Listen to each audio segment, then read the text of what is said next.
What's going on, everybody? It is September 19th, 2023. We're 2/3 of the way through the year already. Where does time go? My gosh. We just had the big bass splash.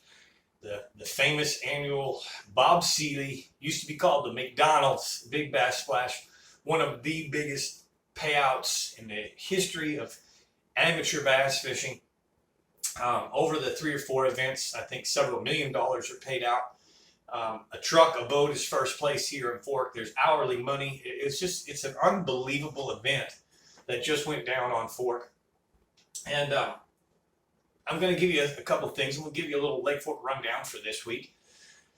And then, as much as I kind of dread to do this publicly, because I know someone's going to take this wrong, we're going to have a little discussion about some things that I think are going on specifically to Lake Fork. And honestly, listen, before I go there, I want you to please listen to me. I am not trying to dramatize anything, period. I am not trying to say anything is wrong or shouldn't be done, or I'm not against it. I'm simply trying to state a view, an opinion, an assessment. That's the right word, an assessment. My father used to tell my friends that my son is not really a pro bass fisherman, or he'd be like Kevin Van Dam, and he never made it to that level. He's a great fisherman. He did fish at the pro level. He's a great fishing guide, but my son is an observer of nature. It doesn't matter whether we're fishing, hunting, or whatever. He likes to make an analytical view, a scientific type view, even though he's not a scientist. And have the what, the why, an explanation. And so you'll understand where I'm going here in just a minute after I tell you a little bit about where we're currently at. So I have a view, an opinion about the big fish on Lake Fork, and we're going to talk about it here in just a second. So the lake level, 400.74 yesterday, 400.69 today, half an inch drop in a day, 24 hours. We were 400.85 last Friday. So it kind of sat stable through the weekend. But immediately, I think we're pulling some municipal. When we do a half inch or so this time of year a day, it's not precipitation. It's not hot anymore. I think they probably pulled some municipal water. I also feel that a lot of folks are watering their lawns from the lake. It's getting more and more and more each year. More of these rich houses are coming along, and they simply put the pump in the water. They have the rights to it.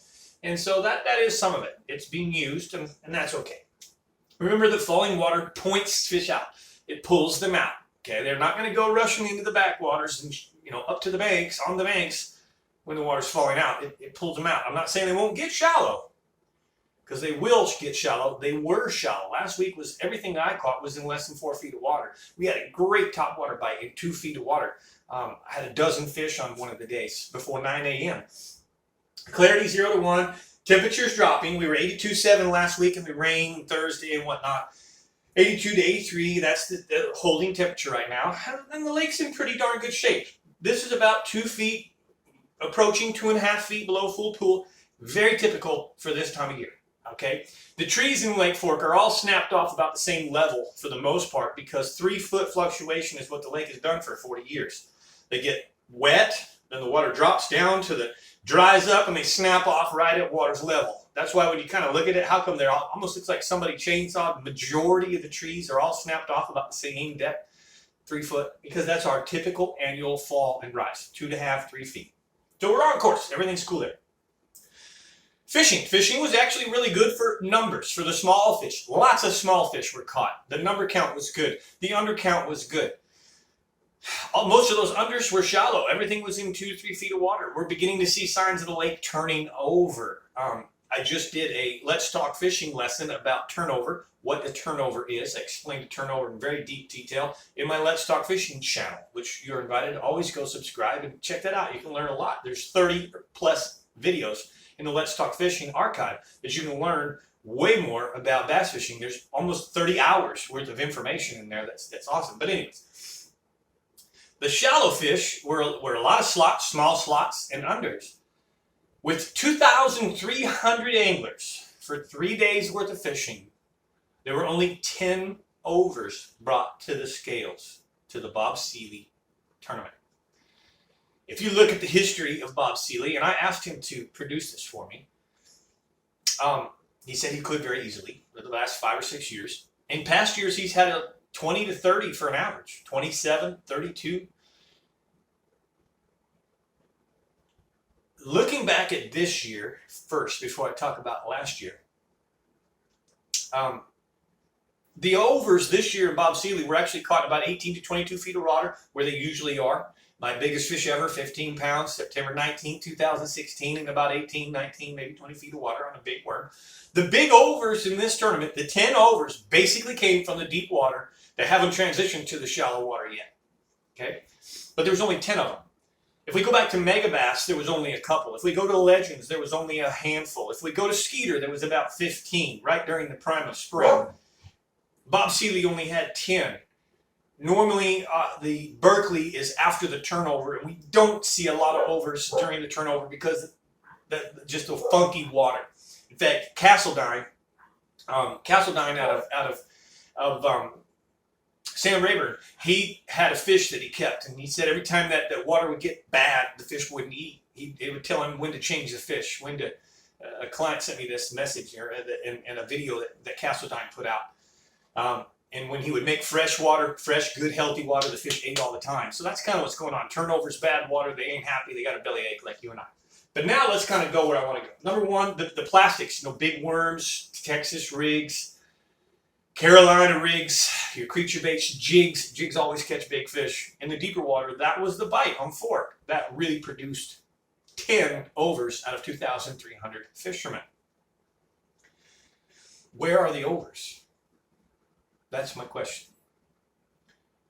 Now let's backtrack. Last year was the very best year I've had in 10 years on Lake Fork. I logged over 150 bass from 8 to 10 pounds. Only a few double digits were caught, but we caught 8.5 pound and 9 pound bass every single day. I have proof if you look in my Facebook. Scroll back to my Facebook, March, April, May, and June of last year.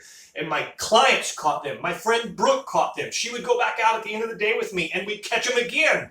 There were days that I had 30 pounds with my clients. Brooke had 30 pounds on her own in her boat. At 3 o'clock, we put her boat up and she got in my boat. We went back out and caught 30 to 35 pounds again. 3 times in one day.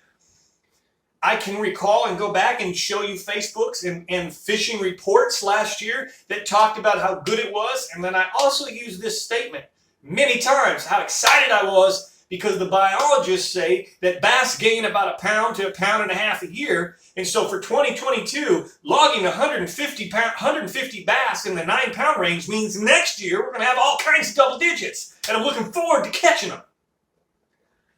I wasn't the only one. Being very humble. Last year the lake was 7 feet low. This is my point now. Listen to me clearly. 7 feet low. We all caught them. Every guide I know that was any good out there that knew what he was doing caught fish. Brian Dupleshin had one of the best years he's had in a long time. And all the guides, we were on big fish every single day. The lake rose 7 feet and came back to full pool. And this year, this season was the worst season that all of us had. There's not a guide out there that crushed it. Did we have some ups and downs? Yes. I don't have but 2 fish in the 9 pound range this year. I went from 150 last year with the lake being 7 feet low to 2 fish this year in the 9 pound range. Where did they go? They didn't die. They aren't gone. We caught them last year. They're in the water. What happened? Are you ready? I finally had the epiphany last week when a friend of mine who just purchased a lake home right on in one of the big bays right here. For some reason, I'm right behind Lake Fort Marine, right behind Burning Stump. Big, beautiful, $750,000 home, lakefront property, house dock. 3 weeks ago, he put night lights on his dock. Underwater fiber optic green night lights. It took 24 hours for bait fish to find it. They're on the bait fish every night. It took 2 weeks, and now he has giant bass, 8 to 15 pound range, cruising every night. on that nightlight. So now, hear me out. I want you to do your own thinking. I want you to do your own analogy. I don't want you to come here and get critical and dog me on the post. I'm just going to remove it if you do. Because I'm not trying to make bad talk. I'm trying to make an explanation that makes perfect sense. Last year when the lake was 6 and 7 feet low, 90% of the docks were out of water. Now they're back full. If I go back 10 years ago when I first moved here, there wasn't 50 docks that had lights on it. I can remember in about 2016, a company came out here and sold the lights. They said, if you buy the lights, we'll install them for free. And I remember in about 2016 or 17, I was saying we're up to about 129 sets of lights out here on this lake. Now we're over 200 sets of lights on this lake. How come bass fishermen can go out in the middle of December and January and February when there's ice everywhere and the water's 44 degrees and fish at midnight and catch big bass off night lights when that's not normal? Bass, big bass are already nocturnal. There is a good percentage that feed at night, period, anyways. But what I am stating, in my opinion, because of last year, low pool, so many big fish were caught by all of us. This year, full pool, hardly any big fish were caught by us. And the lake's being dogged. It really is being talked bad about, and it's a shame. They're not gone. They're feeding at night. The big fish during the day, the live scopers, see them in the trees, but they're frustrated because they can't catch them. They can't get them. The trees are the bedroom. The trees are where they're resting. The lion is in the den and knows to go feed at night. This is truly my opinion today. Yes, we've lost grasses, and grass will lower the population overall of fish in the lake. But I'm talking about the big ones, the 10-pound plus fish.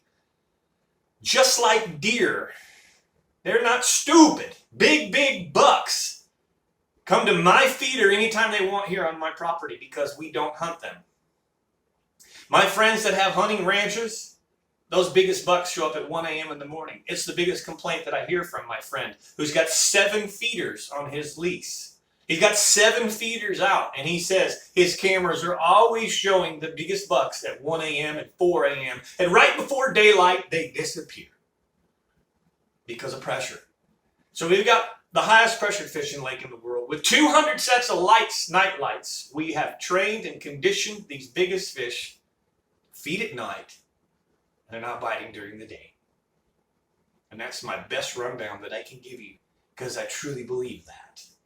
I wish there was a way that I could get the lake to lower back down 6 to 7 feet just for one more season to prove it and see what happens. It would prove it for me. It would either prove me right or prove me wrong. But if the lake could drop down and we don't get any rain this year, and next year 85% of those docks become unavailable to the bass, my guess is next spring we catch them just like we did last year. They're in the lake. But so for whatever it's worth, please don't come bad-mouthing or dogging and making stupid comments, because in this case, I'm just going to erase them. Would love to hear your true, honest opinion. I believe I've stated some pretty good facts, because I'm not just making stuff up. Where did all the bass go that we caught last year? Not just me. We as a whole. The locals caught big fish last year like crazy. There's only one explanation, and then I believe I finally pinned it. They didn't die. They didn't go downstream. They didn't just scatter. If you say the lake came up and they scattered, well, we still would have caught them. Scattered. So anyways, food for thought. That's your public rundown. They're in the lake. It's a great lake. It's Mother Fork, man. That's why I sold everything I had on the West Coast and came here, because this is one of the best lakes in the whole world. It always has been. It's always produced. It's grown them. Think about how many big fish come out, how many big giant fish come out of Fork. Yeah, Sam Rayburn produces some great fishing here and there. Sam Rayburn does not produce the double digits, the amount of double digits that Fork has. It never has. You know, O.H. Ivy's putting out some teenage fish, some crazy fishing. They will fade. It's a small lake. It just can't sustain it. Mother Fork is where those fish came from. O.H. Ivy fish, the genetics, when they've taken those ShareLunkers the last couple of years, the genetics have proven that fish come from the ShareLunker program from Lake Fork. Mother Fork. Let's save Mother Fork. Get the talk going, and maybe the Game and Fish Texas Parks has to put some regulations on the lights, that they have to be unattended. Can't be unattended. If you're going to turn the light on and go fish a light, terrific. But you can't have it on every single night as a pattern. You can't give these fish that conditioning possibility or variable. And that'll increase our daytime fishing here on Fork. There are several communities around here that need Lake Fork to have its existence. They need the restaurants. Many guides. People make a living here. The economy thrives on the traffic of Lake Fork. And that is why I'm sharing this, because I'm, number one, an observer of nature. This is what I've observed. And I want to maybe teach everybody something we can all learn together. Like I said, I had the epiphany just last week. Man, they're feeding at night. Man, it just clicks, ding, ding, and all thing lines up. It all lines up. Maybe we can fix it and save Lake Fork and save the marinas and save everything from fading away. One of the best places in the world to be. World famous Lake Fork. Home of the first giant big bass and home of the two biggest bass still caught here in Texas. So that's it. Guys, if you are going, I'll be back Thursday to give you a little more fishing report. Again, there's a topwater bite out there. Just to kind of close you up. There's a topwater bite. It's not everywhere. It's points. It's main lake points and secondary points, and it's got to have little stick-ups. I'll tell you that. All right, I'll give you a little information there, some public information there. You can also fish those if they're not busting top water in that 2 to 5 foot range. Throw a little plastic worm. Toss yourself a little plastic worm, and you can catch them that way. They're also starting to line up for a turnover. They're getting shallow, seawalls and wind-blown areas, and we will have the turnover. The next good cool trend or cold front will really solidify the turnover. We're going to see some yellow bubbles. We're going to see some ugly water, and it's going to be tough fishing. But anyways, thank you guys. I really appreciate it. If you watched this far, you watched all that ramble, I'm super grateful for you. And I hope you kind of take heed to what I'm saying and maybe do your own thinking, your own assessment, ask your own questions. If you concur it, start spreading the word. Let's see what we can get going on here. The talk about, this place is a very dramatized place. Talk. And like chickens, one chicken starts clucking and they all start clucking. Don't know why they're clucking, but they do. Again, I'm not calling anybody out, but a lot of cluckers here. Let's see if we can get everybody clucking about the night lights and what everybody thinks. So thanks for watching. I'm Mike McFarland, the Lake Fork Guide.